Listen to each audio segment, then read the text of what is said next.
What is going on? Happy Monday. Happy fight week. UFC 298, and this one is as close to a home card as we will get for us. We've got Alexander the Great Volkanovski taking on Ilia Topuria in the Honda Center in Anaheim, California. I can feel the buzz in the air. I don't know about you, but it just feels different when you know the UFC is basically in town. I wish I could just take the whole week off of work and get down there and just take it all in. How are you feeling? Yeah, it's special. I mean, we've been to obviously Vegas, but we've been to San Diego Fight Night in Cali, and it's just when it's like in your state, it just feels different. Yeah, it just feels great. Wanted to get back to Sacramento. Wanted to get to LA. It's in Anaheim. Finally, yeah, I'm ready. Any card excites me, but especially when it's in Cali, I'm more excited. So I'm ready. It's a little different. And the Honda Center, you don't think of it as like a martial arts home where there's been a lot of big fights, but I was looking back before this, and it's been a heavyweight home for big title fights. I'm just going to read off a couple notable ones that's happened there over the years. We had Brock Lesnar versus Cain Velasquez at UFC 121. So they've been going there for a while. We had DC versus John Jones 2, UFC 241. We had DC versus Stipe 2. And then most recently, we had Cyril Gane versus Francis Ngannou. And John Jones in DC was actually 214, I want to say. I messed up on the number. But yeah, so it's always been a place where the heavyweight title fights has happened, but now we're moving down to featherweight.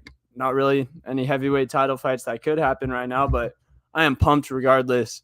This might be one of the most high-level fights that we've seen since Volk Islam. I remember we were saying the same thing back then, but we've just got two highly skilled guys. Last time we came on here, we both kind of got a little worried because we saw that the odds had gone all the way down to Volkanovski minus 115. I checked before we hopped on here today. It's evened out a little bit. Volk's back up to minus 130. Are you feeling any different about it? I just had the same feeling, bro. I don't know. It's kind of one of those ones where, as a betting mind, if I see Volk minus 130 versus anyone at featherweight, I want to take it. But like we talk about all the time, you don't want to be too late and miss somebody.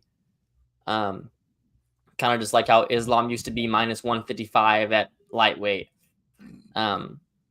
Izzy used to be minus 150, 155 in middleweight. So I don't want to miss it and be like, and look back 2 years from now and be like, damn, remember when you could have got to Topuria underdog money and now he's fucking minus 250? So it's hard. You always want to be early than late, but I mean, look before, like all the last two fights, Sugar's been underdog. Not going to happen anytime soon. So yep. I don't know. From a betting standpoint, it's hard because I want to bet Volk. If you see Volk minus 130 at featherweight, you want to fire it. But also, like, we've seen how this happens in the UFC. I mean, history shows, like, it's just, you don't decline slowly. You decline right away and you hit a cliff. So I don't know. I feel the same as I did last week, but I can't tell you who I'm going to bet on. What I'm going to bet on, I still got to get in the film room and watch before we get back on here later in the week. But yeah, I'm just conflicted, kind of my heart and my brain. Yeah, that's where I stand. Yeah, bro, I'm flip-flopping a lot. Currently, I'm in Camp Volkanovski. I mean, I want Volk to win no matter what, but in terms of who I'm going to bet on, who I think is going to win, right now I'm leaning towards Volk, but I can't lie. It's changed every hour, every day, maybe even every minute. So the UFC countdown came out, I believe, yesterday or early today.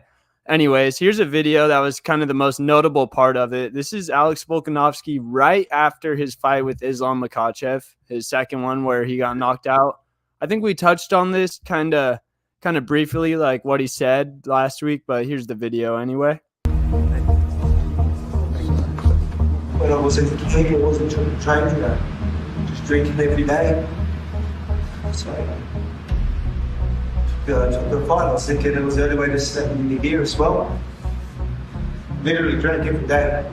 I just had to snap myself out of it. I thought this was a fight, this was it. This is why I thought that was the reason why I came. So I'm like, you know, it's meant to be. Main purpose in life is obviously right now, it's obviously my family, my fighting, and when I'm not, I can. just losing the plot, so I had to take the plot. Now I just feel stupid. I ain't got it. Not at all. Oh, dude, shit's sad, bro. Yeah, I don't know, but usually that happens after you lose. Like, this was the fight he wanted, so why was the drink? That's what I want to ask. Why was the drinking? Because up until this point, he was like locked in and he wanted this fight. So why the drinking? That's what I don't understand. Yeah, he was still on top of the world. It's crazy, bro. It really just shows how everything can look so perfect on the outside, but you really don't know what's going on inside somebody's head. I think he mentioned that he had a kid and that he had had that hand surgery after the Yair fight, so he just couldn't really train, couldn't be in camp, and that had been what's making him tick ever since he's been a professional fighter. I did hear in an interview with Megan O'Leary that dropped today, he addressed it all. He seems like he's come to terms with the fact that he knows he has to be in camp for him to be right mentally. And he said that he knows when he retires, he's going to have to find something else to fill that void. I think the words he said was to make him tick. So I really feel like Volkanovski on a full camp, getting his mind back in the right place, we are going to see the best version of him. But will it be enough to overtake Ilia Topuria, who's in his prime right now and looks absolutely terrifying? Oof. Yeah, I think that video kind of just, because how do you come back from that? If he was doing all the stuff he was doing before the Islam fight, and then the way he lost the Islam fight, how do you come back differently after you lost? Like, it's worse than that you lost. It is, but I feel like at least he knows that that wasn't the best version of him. Is that worse than getting head kicked, knocked out when you've had a 4-month camp and you feel like that was as good as it's going to get for you? But now what motivates him? That's very tough. That is a tough question. He did mention in that same interview with O'Leary that he does think he could go back up eventually, not against Islam. He'd have to fight non-title fights first, of course, but he wasn't ruling that out. I mean, he is 35 years old. I think for this fight in specific, though, Topuria talking like he's going to beat him and just kind of almost, what's the word I'm looking for? Like, not even acknowledging Volkanovski's greatness, just kind of pushing it aside. I think that'll fire him up all on its own. He's honestly disrespecting the whole division. He's disrespecting Max, disrespecting Arnold Allen. The tough thing for Volk is, and I've been waiting for this, I'm going to kind of fast forward here because I want to hear it, is you think Topuria is generational? Yeah, bro. He's a next generation fighter. We've been on here for the last couple of years talking about how these kids are growing up, seeing Brock Lesnar, seeing Conor McGregor, seeing these big stars, fighters, seeing the glory and saying, I want that. And Ilia Topuria, he's not 100% that. He started training when he was 15. But he is still, when I think of a next generation fighter, I think of Ilia Topuria. He is extremely well-rounded, always shows up in shape. Yeah, can get you anywhere. He can finish you on the ground. He could finish you on the feet. You see absolutely no holes in his game. And I have a little example I want to show. So when he fought Ryan Hall on the Dustin Poirier, Conor McGregor card, the third fight a couple of years ago, a lot of people were really big on Ryan Hall going into that. He had run through the Ultimate Fighter. I bet on Ryan Hall. I think he was a plus 200 dog in that fight. I think I did it. I think I did too. He was Imanari rolling into everyone. No one really had an answer for his grappling, for his heel hooks. People thought he might do the same thing to Topuria. And I have a 45-second montage from that fight just to kind of show what happened when Ryan Hall tried to do those old tactics on Topuria. The idea behind it, there's diving. He's Bobby, who's one of the great minds in the sport. The strategy to handle. Like, look what he's doing here. Oh, he hurt him. He hurt him. Ilia can just keep doing this, though.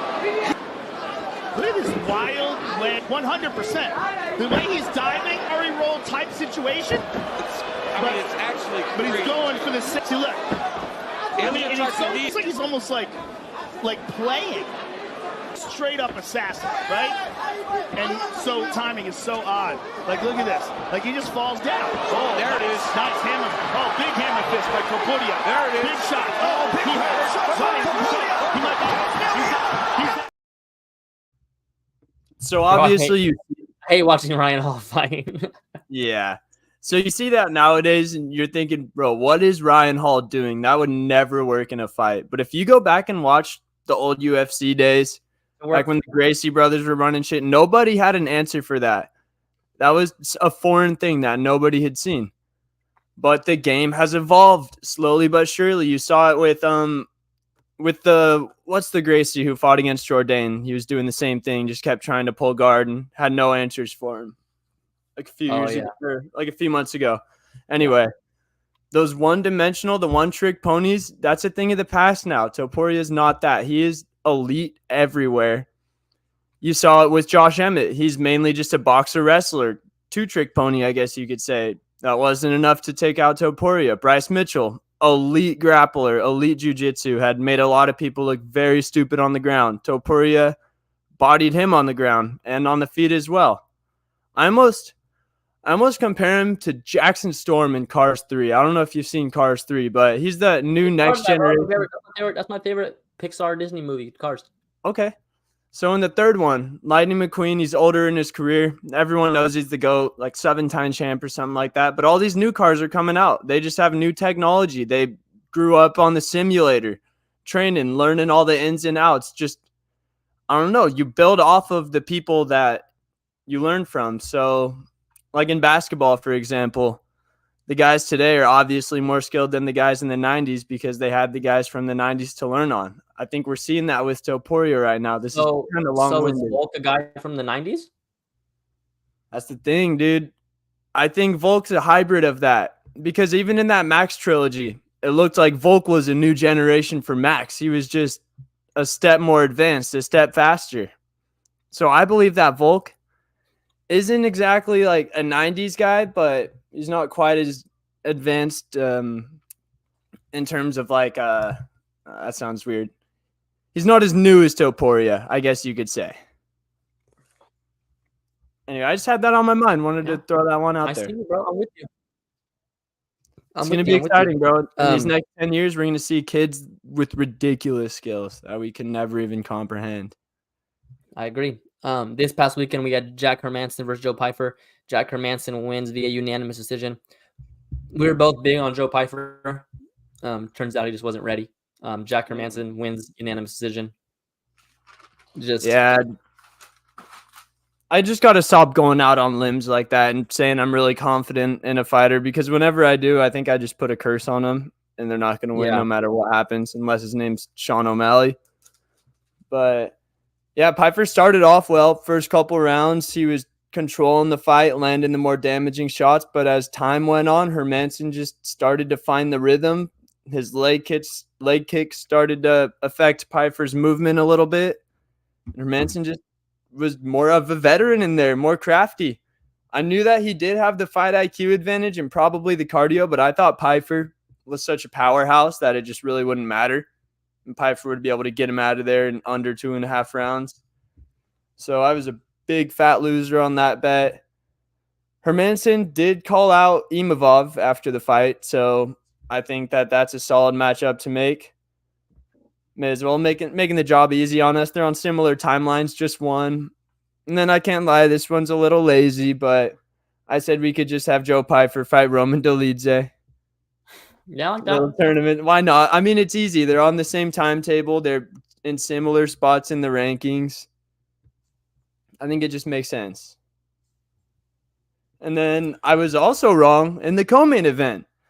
Dan 50K Ige with a great knockout over Andre Touchy-Feely. Just sat down on a right hand and put him to sleep. I was happy to be wrong here. He has that. Yeah, man. Dan Ige just gets it done. I forget what your exact quote was when you predicted Ige on last week's show. You just said something like, when you don't expect him to do it, he does it. And that is what he did here, bro. I was fully They'll have, like- expecting this fight to go to He'll have like a decision. really bad loss, and then you'll be like, then you're off him, and then he comes back and he gets a crazy win. It's just like not a crazy win, but like a win you don't expect him to get, and it's just like he never goes away. Yep, kind of like your guy Michael Johnson. Shut up, Michael Johnson. Let's get back to the blackjack table this summer, baby. Let's go. Come on, we'll see him there end of summer or Yeah, we're there. We're there. International Fight Week. We're there.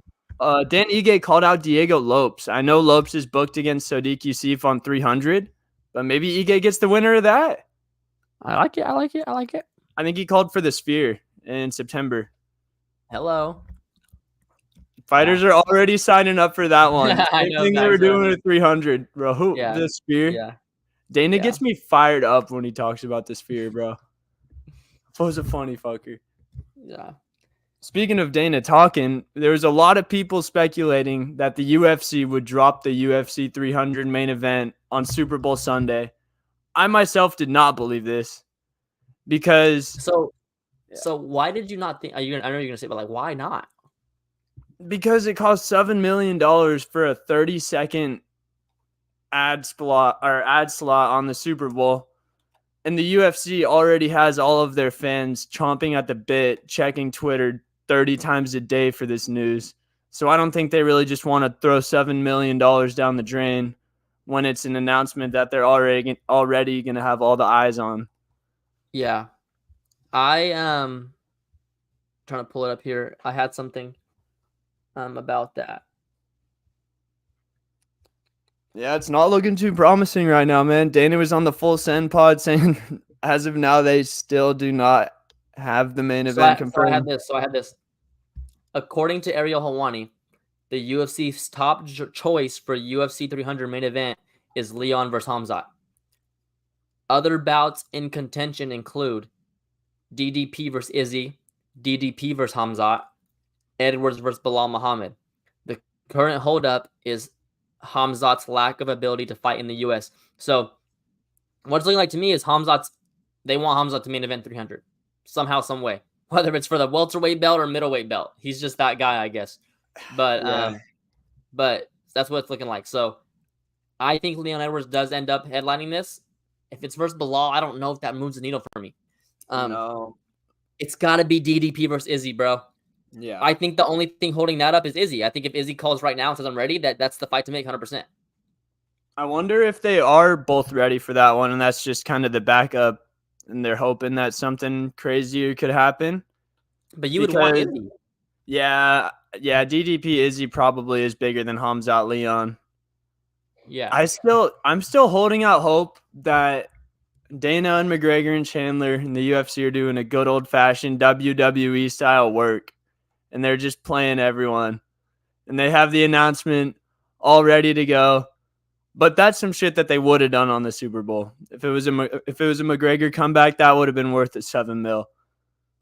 I still just want it to be that, bro. I feel like it has to be. Not that I'm saying I think it will be, but a guy can hope. Yeah. Interesting, man. Interesting. I know we got a couple things for what the fuck of the week, so Yeah, we got a couple solid ones, and we didn't even have to do anything stupid this week. Someone else did.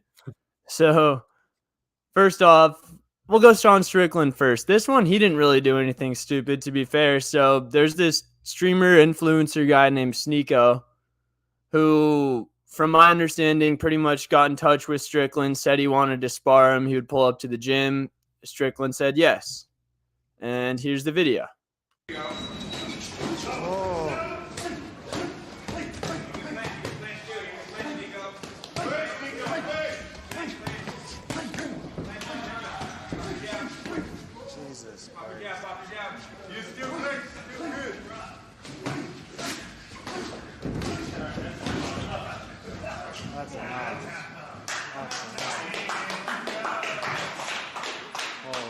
Fall down, Sneeko. You didn't fall down. That's good graphics. Taking shots, man. bro, he just turns into a different animal. Like when that shit, like he had no remorse. And there was so that I cut the clip up. So that was the 3rd minute of the round. And for the first 3 minutes, he was just walking towards Sneeko, didn't throw one punch, and he was just talking to him like a serial killer. He's like, right at the 3-minute mark, this is going to get really, really bad for you. You're probably starting to realize right now that you cannot touch me. You can't hurt me. Nothing you do affects me in any way. And you're about to feel a lot of pain, and that reality is setting in. And then right when it hits 3 minutes, he just starts going nuts. And that was actually Forrest Griffin that jumped in at the end and separated them. There's about 3 or 4 white towels that got thrown in. Yeah. I'm sure it's hard when you're just like going nuts like that, like to stop for anything. And he should have never gotten that mind frame where he's just going nuts, is what I'm saying. Yeah. I mean, dude, I would know better than to spar with Sean Strickland, though, unless you want that to happen, because you know what's going to happen. Unless you're friends with him or something and he agreed that he'll take it easy on you and teach you, I think you've got to assume that a guy with some screws loose like that is going to do that. I think Sneeko knew that would probably happen. And to be fair for Sneeko, I've seen some videos of him after talking about it, and he hasn't said one bad thing about Strickland. He said he's a hard spar. I went in there, knew that was going to happen, and I mean, he got a shit ton of views from it. Yeah, crazy.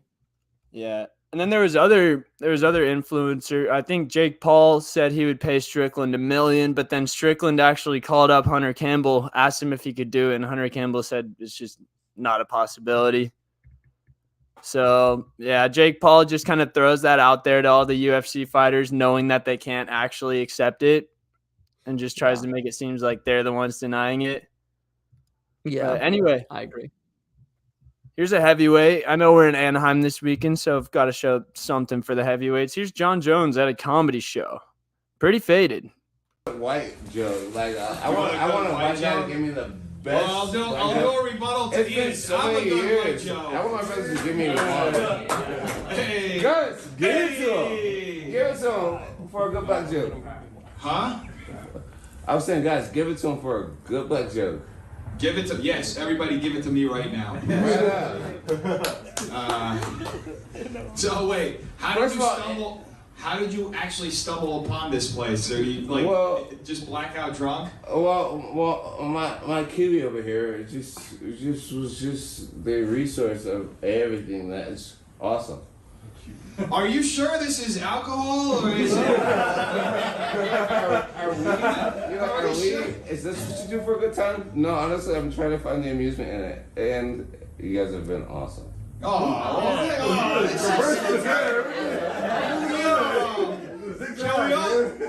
all But honestly, you guys have been funny so far. I just want to see the guy fight, man. I mean, you want to see him get better. You really do. And it's not like we don't go out and get drunk and act like fools sometimes. But, I mean, to get to that level in a public setting when you're the heavyweight champ of the world and you know there's cameras on you everywhere you go. Yeah. I don't know. You just got to smarten up about it eventually. Yeah. Tough, man. Tough. Yeah. What a week, though. What a weekend start. We'll be back on Wednesday. Yep, whichever one works best for you. I'm down for either one. All right, let's go. Back on Wednesday. You'll be in the quarterfinals of your playoff bracket, hopefully. Let's go, North Stars. We the North, moving all the way to the Central Valley section championships, and then maybe California after that. Any Super Bowl analysis before we get out of here? Gotta go 1-0. Got a quick word on it? Patty is MJ. Whoa. MJ. So Tom's Bill Russell?